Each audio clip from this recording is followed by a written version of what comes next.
Upon graduation with my PhD, I made a determination to enter the corporate world, joining what was then one of the premier applied research centers in the world at General Electric Corporate Research and Development. The primary reason for my choice was the potential to apply my freshly minted education in artificial intelligence and data mining to create inventions that solve real-world business challenges.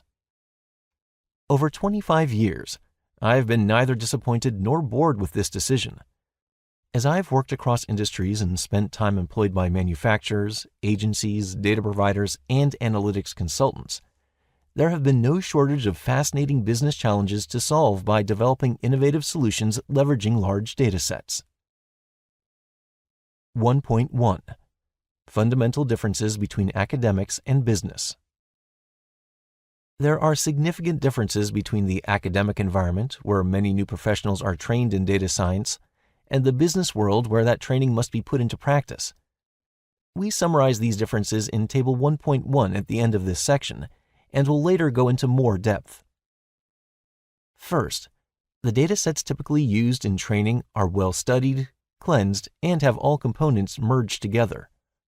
Consider, for example, the iris classification dataset, containing several hundred observations from 3 types of flowers and 4 length measurements, used for teaching clustering or unsupervised learning. All the variables required are summarized in one small table. By contrast, in the business world, data is dispersed usually among several customer demographic, transaction, and product specification files, each with differing completion rates, time periods, and business rules for interpretation. Then, separately, is the rise of unstructured text data, including social media and blog posts, or survey responses, which require dedicated pre-processing before business analytics can commence. Second, the methodologies referred to in data science training tend to be isolated while taught.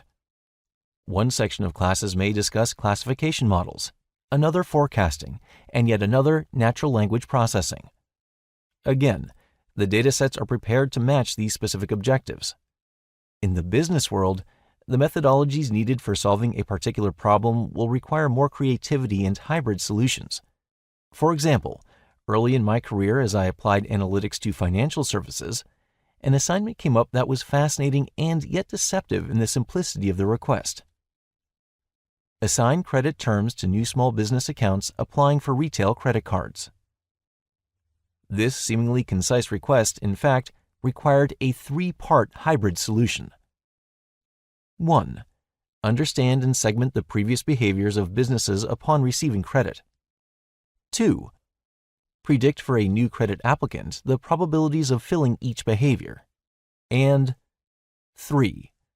Optimize the credit terms for this new applicant to achieve maximal value for the company.